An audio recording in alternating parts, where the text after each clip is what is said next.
días. Nuestro devocional en esta mañana de jueves 21 de marzo se encuentra en Deuteronomio, capítulo 19 al 22, en el Salmo 6 y la lectura en Lucas 10. Vamos a meditar en el párrafo de Deuteronomio 20 del 1 al 9. Léelo en tu Biblia mientras escuchas la lectura que Eli nos comparte hoy.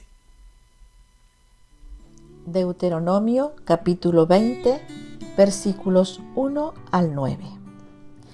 Cuando salgas a la guerra contra tus enemigos, si vieres caballos y carros y un pueblo más grande que tú, no tengas temor de ellos, porque Jehová tu Dios está contigo, el cual te sacó de tierra de Egipto. Y cuando os acerquéis para combatir, se pondrá en pie el sacerdote y hablará al pueblo. Y les dirá: Oye Israel, vosotros os juntáis hoy en batalla contra vuestros enemigos. No desmaye vuestro corazón, no temáis ni os azoréis, ni tampoco os desalentéis delante de ellos, porque Jehová vuestro Dios va con vosotros para pelear por vosotros contra vuestros enemigos, para salvaros. Y los oficiales hablarán al pueblo diciendo: ¿Quién ha edificado casa nueva y no la ha estrenado? Vaya y vuélvase a su casa, no sea que muera en la batalla y algún otro la estrene. ¿Y quién ha plantado viña y no ha disfrutado de ella? Vaya y vuélvase a su casa, no sea que muera en la batalla y algún otro la disfrute. ¿Y quién se ha desposado con mujer y no la ha tomado? Vaya y vuélvase a su casa, no sea que muera en la batalla y algún otro la tome. Y volverán los oficiales a hablar al pueblo y dirán: ¿Quién es hombre medroso y pusilánime? Vaya y vuélvase a su casa, y no apoque el corazón de sus hermanos como el corazón suyo. Y cuando los oficiales acaben de hablar al pueblo, entonces los capitanes del ejército tomarán el mando a la cabeza del pueblo. Muchas gracias, Eli. Bueno, en el tiempo al que se refiere esta porción, Israel había de ser tenido casi como un campamento, más bien que por un pueblo o un reino, ya que se disponía a entrar en territorio enemigo sin estar aún asentado en ningún territorio propio. Además, incluso después de terminada la guerra en que iban a empeñarse para establecerse en el país en que iban a entrar, habrían de estar por mucho tiempo en una alarma constante para protegerse a sí mismos y, por otra parte, ir ensanchando los límites de su conquista hasta los límites marcados por Dios. Por consiguiente, era necesario recibir instrucciones precisas por las que regirse en los temas militares. Ahora, yo he querido destacar tres aspectos o tres títulos principales sobre esta reflexión. En primer lugar, confianza en Dios ante los desafíos de la batalla. Quienes estuviesen dispuestos a luchar debían ser alentados a entrar en batalla sin ningún temor al enemigo. Había muchas razones para tener buen ánimo. La presencia de Dios estaba en medio de ellos. El Señor está contigo, como si dijese: no estás en peligro ni tienes por qué abrigar temor. La experiencia de ellos y sus padres habían experimentado del poder y la bondad de Dios. Los sacó de la tierra de Egipto, desafiando a Faraón, incluso con todas sus huestes. Además, les anima a que no se volvieran tiernos en sus corazones, según lo dice el hebreo, para que no recibáis las impresiones del miedo, sino que vuestro corazón se muestre firme, con una fe enteramente confiada en el poder y en la promesa de Dios.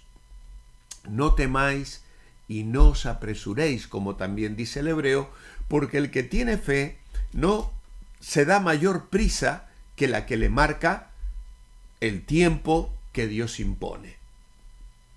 Es preciso no anticiparse antes de tiempo a gozar de las ventajas o a huir vergonzosamente de la primera desventaja que se pudiera producir. Por lo tanto, cuando llegue el momento, recordad, el Señor está contigo, te sacó de la tierra de Egipto y estará acompañándote ahora también. En segundo lugar, la importancia de entender la vida espiritual ante la batalla. El que fuese precisamente el sacerdote quien diese ánimos al pueblo antes de entrar en la batalla, nos insinúa la necesidad de que los ejércitos tengan, en este caso, los llamados capellanes, es decir, no solo para orar por los soldados, aunque no, con esto no estamos deseando la guerra, sino también para predicarles la buena doctrina, las buenas prácticas, así como para reprenderle por todo lo que podría impedir sus éxitos, para darle ánimos y contar sobre todo con que están en paz con Dios. Era un requisito necesario para entrar en la batalla sin tener miedo a la muerte. Tenemos que recordar que la vida de santidad y la vida del pueblo de Israel en esas etapas estaba enteramente relacionada. Cuando vamos a Josué veremos cómo el pecado de Acán afecta la victoria de toda la nación. Aquí el sacerdote está para ayudarles en sus luchas y en nuestra vida también libramos batallas, en esta carne, en este caso entre la carne y el espíritu. Y los ministros de Dios trabajamos para que los miembros de nuestras iglesias se vean a sí mismos como soldados de Cristo y aprendan no solo a luchar contra las acechanzas del enemigo, sino a ser más que vencedores por medio de aquel que nos amó y se entregó por nosotros. La lucha está relacionada a la batalla espiritual y la vida espiritual está relacionada a la lucha. Se necesita, en tercer lugar, un compromiso total para librar la batalla. Quienes no estuviesen por alguna causa bien dispuestos para la lucha, debían ser retirados, descargados de la obligación.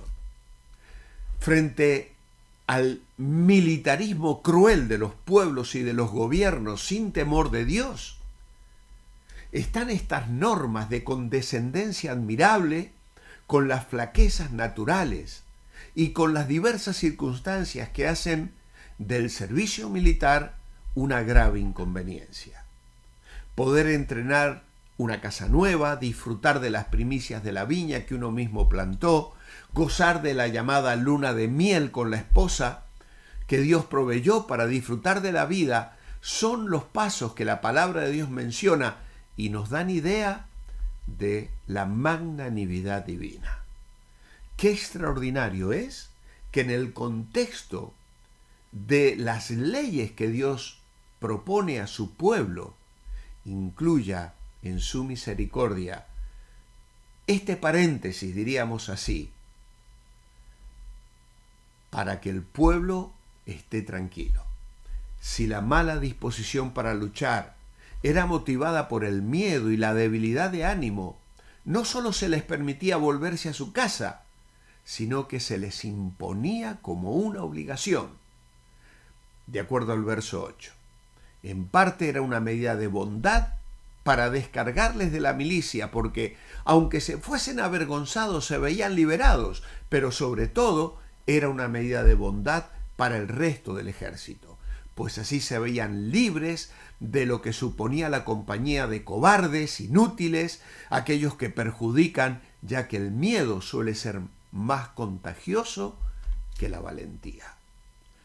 Se ordena igualmente que cuando hayan sido retirados todos los cobardes, sean nombrados capitanes, que se pongan al frente de los distintos destacamentos en que había de dividirse el ejército, porque era especialmente necesario que los jefes y comandantes fuesen hombres de ánimo y de valor.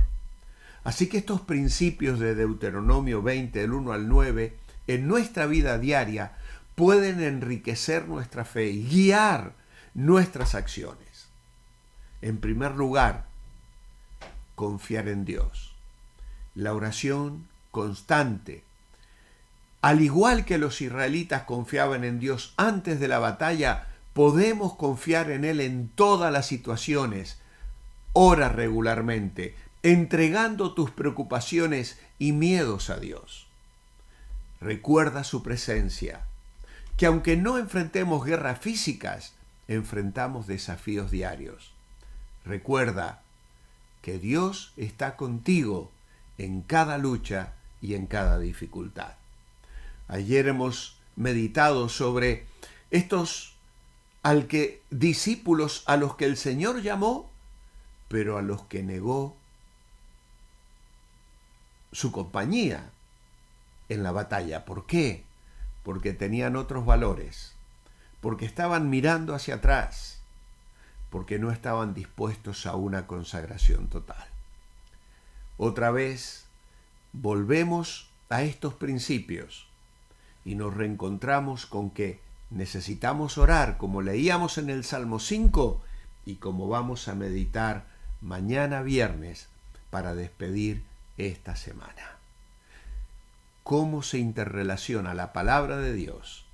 Y sin duda estos mensajes son para ti y para mí en el día de hoy.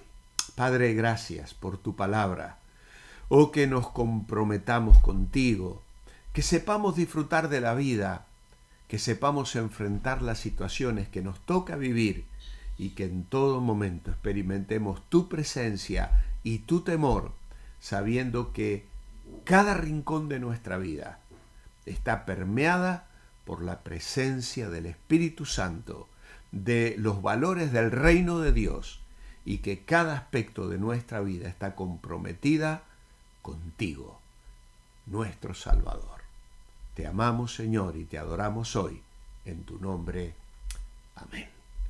Manteneos bendecibles, y Dios mediante nos reencontramos mañana viernes para despedir ya esta semana de meditación.